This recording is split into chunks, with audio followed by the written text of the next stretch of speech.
শোনেন, আমরা যেটা করছি ঘোরাভাবে করেছি, সৌদি আরবে আইন লঙ্ঘন করি নাই।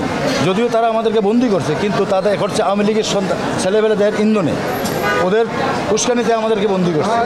বন্দি করার পরে আমরা অ্যাম্বাসির মাধ্যমে যোগাযোগ করছি, যতবারই যোগাযোগ করছি রিয়াদ এবং আলগাসিম শাখার মধ্যে যোগাযোগ করলে ওরা বলছে তোমাদেরকে পাঠিয়ে দেবে।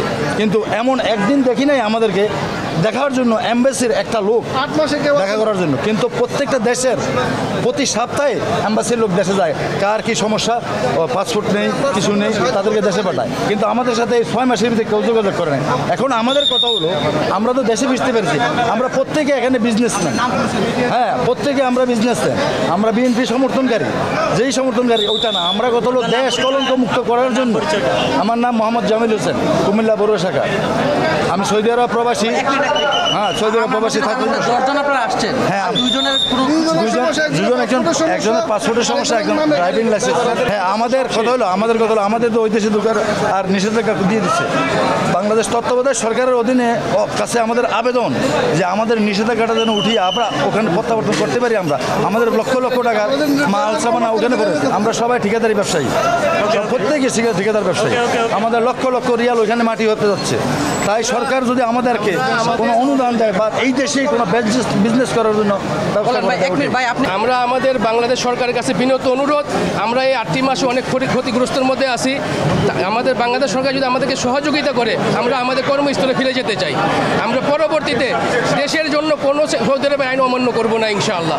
আপনারা দয়া করে মিডিয়াতে সবাই প্রচার করবেন আমাদের দেশের সরকার আমাদেরকে সহযোগিতা করে।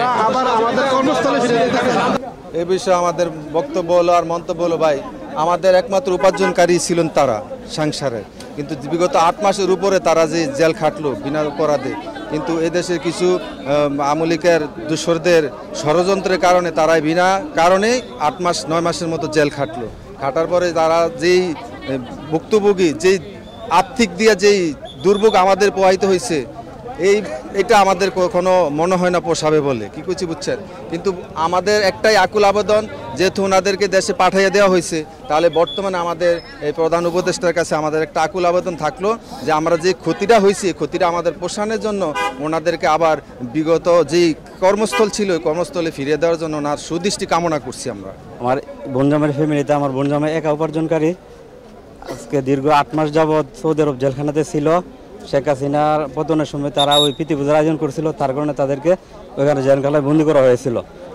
এর মধ্যে আমার বোনজামের ফ্যামিলিতে উপার্জনকারী আর কেউ নাই, তার কারণে আমার ওদের ফ্যামিলিতে মানে চলার যে একটা কত কষ্ট হইতেছে, মানে আমরা কত দেখবো। এখন বোনরে তো আর না দিকেও পাঠা যাইতেছে না। এখন বোনজামে আইসা পড়ছে, উনি ওইখানে ব্যবসা করতো, মোটামুটি মাসে 2-2.5 লাখ টাকা আমাদের দেশে পাঠাইতো। কিন্তু এখন এমন একটা পর্যায়ে ফ্যামিলিটা গেছে, মানে তাদের চলাই কষ্ট হয়ে যাইতেছে। এখন আমার আকুল আবেদন ডক্টর মোহাম্মদ ইউনূস স্যারের কাছে, তারা 12 জনের মধ্যে 10 জন ফিরে আসছে, আর 2 জন ওইখানে আটক আছে, তাদেরকেও তাড়াতাড়ি যাতে দেশে ফিরিয়ে দেয় এবং তাদেরকে যাতে আবার সৌদি আরবে কর্মস্থলে ফিরিয়ে দেয়, এই আকুল আবেদন আমার।